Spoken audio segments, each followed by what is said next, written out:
Assalamualaikum warahmatullahi wabarakatuh. Kembali jumpa dengan saya, Beta Sugiarso, dalam sesi sharing tentang pengalaman-pengalaman terkait dengan praktek hipnosis, hipnoterapi, dan NLP.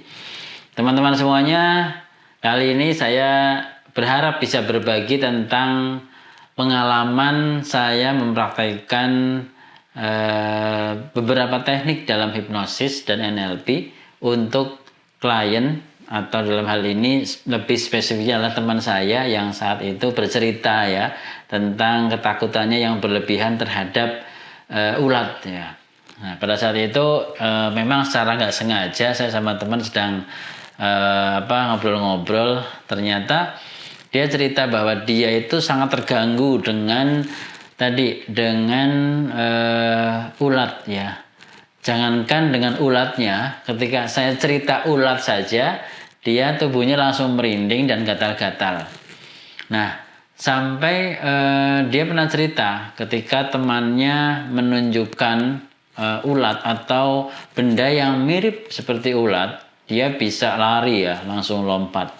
Nah, ini sangat mengganggu bagi teman saya. Kenapa? Karena pada saat acara tertentu yang sangat penting, dia melihat benda seperti ulat, itu dia bisa langsung lari dan tanpa kompromi, dia langsung kabur pokoknya. Karena ketakutannya yang sangat luar biasa. Saya pernah tanya, apakah ada pengalaman sebelumnya waktu kecil atau di masa-masa yang sebelumnya sehingga bisa menyebabkan kondisi yang seperti saat ini? Dan dia memang mengatakan dia pernah ditakut-takuti pada saat dia masih kecil, dan itu terulang-ulang terus sehingga menjadi ketakutan yang sangat berlebihan. Beberapa orang di luar sana mengatakan ini seperti fobia ya, fobia. Ada satu ketakutan yang sangat luar biasa dan responnya sangat spontan. Kalau kita lihat dari mekanisme kerja perilakunya orang tersebut saat dia dengar atau melihat atau bahkan dia secara langsung ya menemui ulat, dia langsung berespon dengan cepat. Nah, ini menunjukkan respon pikiran dari orang tersebut langsung terproses sehingga menjadi sebuah perilaku. Buktinya saat dia mendengar kata ulat langsung gatal-gatal. Berarti dari respon suara yang ditangkap itu langsung membuat respon ke tubuh ini bereaksi dengan cepat.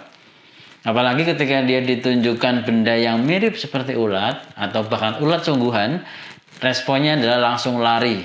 Nah, ini merupakan proses kerja yang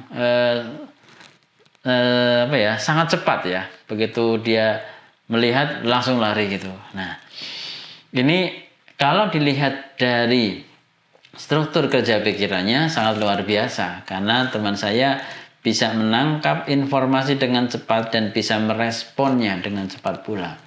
Namun isinya ada ketakutan di situ terhadap sesuatu yang bagi orang lain mungkin wajar ya melihat ulat. Nah, bagi teman saya itu menjadi hal yang sangat tidak wajar, dan dia bisa benar-benar ketakutan, benar-benar lompat lari dari kondisi itu.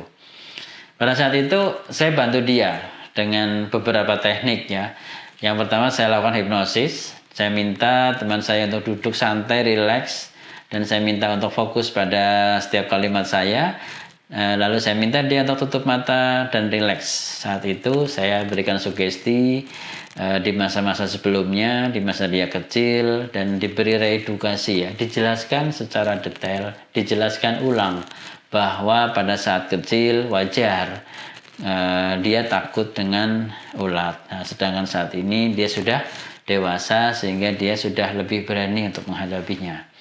Selanjutnya setelah sesi hipnoterapi ini selesai, saya lakukan evaluasi dan tadi masih menunjukkan ada sedikit rasa yang tidak nyaman ketika mendengar atau bahkan melihat benda mirip seperti ulat tadi. Lalu saya bantu kembali dia menggunakan teknik yang berbeda. Kali ini dengan teknik yang namanya, kalau dalam NLP itu ada teknik namanya submodality mapping across ya, mengubah apa yang ada dalam pikirannya, baik gambar, suara atau rasa. Nah, contohnya seperti ini. Saat saya dengan teman saya tanya, apa yang kamu pikirkan pada saat kamu mendengar kata ulat gitu. Dia menjawab, saya terpikir ngeri gitu. Dan saya lihat, ada bulunya gitu ya. Dan gerakannya yang membuat mengerikan. Nah, saat saya tanya itu tubuh teman saya bisa langsung merinding gitu ya, terus tiba-tiba gatal-gatal itu. Nah, di situ saya bisa melihat respon yang sangat jelas ya. Pada saat dia mendengar kata ulat, berarti pertama dia terbayang ada respon yang mengerikan, ada bayangan yang mengerikan. Ya, terus ada pergerakan yang bagi dia itu menggelikan ya. Dan seolah-olah tadi tubuh ini ada ulatnya semua ya. Karena dia merasa gatal.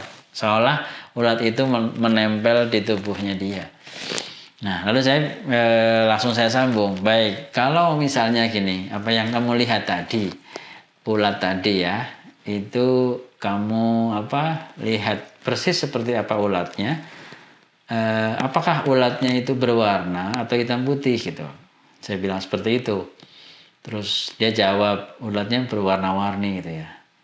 Oke, kalau seandainya ulatnya dijadikan hitam putih gitu, itu seperti apa? Terus dia menjawab, ya bisa sih tapi ya biasa aja. Oke, jika dibandingkan dengan yang tadi yang berwarna, itu seperti apa bedanya? Terus dia sambil membayangkan kalau berwarna lebih mengerikan. Oke, sekarang jadikan apa yang kamu pikirkan, ulat dalam pikiranmu adalah hitam putih. Oke, baik. Sekarang selanjutnya, saat kamu mendengar kata ulat atau melihat ulat, tentunya kamu tadi melihat bergeraknya ya, saat dia bergerak. Saat ini kalau kamu mendengar kata ulat atau melihat ulat, apakah dalam pikiranmu ulat itu bergerak atau diam? Dia jawab bergerak. Kalau ulatnya dibuat diam, itu seperti apa? Oke, sekarang rasakan sensasinya nih. Kalau misalnya kamu, saya bilang ulat gitu ya, saya bilang ulat. Apa yang kamu lihat? Ya, ulatnya bergerak. Oke, sekarang jadikan ulatnya diam. Dan warnanya hitam putih. Seperti apa rasanya sekarang? Oke, sambil dia mengubah ya gambaran dalam pikirannya, saya tunggu. Nah, setelah itu dia mulai merespon. Nah, dan dia menjawab, wah ya biasa, lebih nyaman dan lebih santai dari sebelumnya. Terus saya tanya lagi, apa yang membuat kamu belum nyaman dengan ulat itu? Kok masih geli gitu ya? Oke, rasa gelinya di mana? Dia jawab, rasa gelinya ada di sini, di pundak sini. Oke. Baik, kalau rasa geli itu kamu cermati rasa geli itu. Apa yang ada di daerah itu? Terus dia jawab, seolah ada ulat di sini. Oke. Baik, sekarang saya bantu untuk ambil ulat itu boleh? Boleh, dan dia mengizinkan, saya bantu, saya ambil di sini, saya pegang dan saya ambil ulatnya. Oke, saya buang ulatnya. Saya ambil lagi satunya, terus saya buang ulatnya. Saya tanya lagi, gimana rasanya? Apakah masih ada rasa ulat di pundakmu ya? Terus dia jawab, masih ada sedikit. Oke, saya ambil lagi ya, saya ambil. Oke, sekarang saya ambil lagi sampai bersih. Oke. Sekarang gimana rasanya? Nah, saat dia sudah menjawab, wah iya sudah enak, sudah nggak ada. Oke, sekarang saya mau bertanya, apa yang terfikir saat kamu mendengar kata ulat? Nah, Dia sejenak merenung, terus dia menjawab, ya biasa sih. Oke. Baik, setelah dia mengatakan biasa, saya pun kembali bercerita tentang hal yang lain. Terus saya berusaha melakukan evaluasi. Saya ambil sebuah benda yang mirip dengan ulat. Saya tunjukkan, Mas, ini ada ulat di tangan saya. Kalau Mas siap, saya akan tunjukkan. Oke, terus dia bersedia, saya tunjukkan 1, 2, 3, saya buka, dia kaget, tetapi dia tidak lompat. Nah di sini terjadi satu respon yang sangat berbeda dari sebelumnya. Kalau sebelumnya dia hanya mendengar kata ulat sudah gatal-gatal dan melihat benda sejenis ya atau mirip dengan ulat atau bahkan ulat yang asli, dia langsung lompat dan bahkan lari gitu ya. Nah saat ini sudah ada respon yang berbeda, dia hanya kaget dan hingga saat ini alhamdulillah teman saya sudah benar-benar terbiasa. Bahkan sekarang ulat sudah untuk mainan ya, dengan lidi dia mainkan ulatnya, dia mulai kadang usil ya, diambil dengan lidi dilihatkan ke orang lain. Nah ini hal yang sangat luar biasa yang bisa saya pelajari dari teman saya. Baik teman-teman semuanya, itu pengalaman ketika saya membantu teman saya dengan teknik hipnoterapi, dengan teknik NLP. Harapannya ini bisa semakin bermanfaat untuk banyak orang. Dan pastikan teman-teman semuanya selalu bersama saya, selalu subscribe channel kami di hipnoterapiindonesia.id dan pastikan kita terus belajar, kita bersama-sama menggali keilmuan-keilmuan yang ada dalam hipnosis, hipnoterapi dengan benar, sesuai dengan keilmuan dan manfaat yang luar biasa.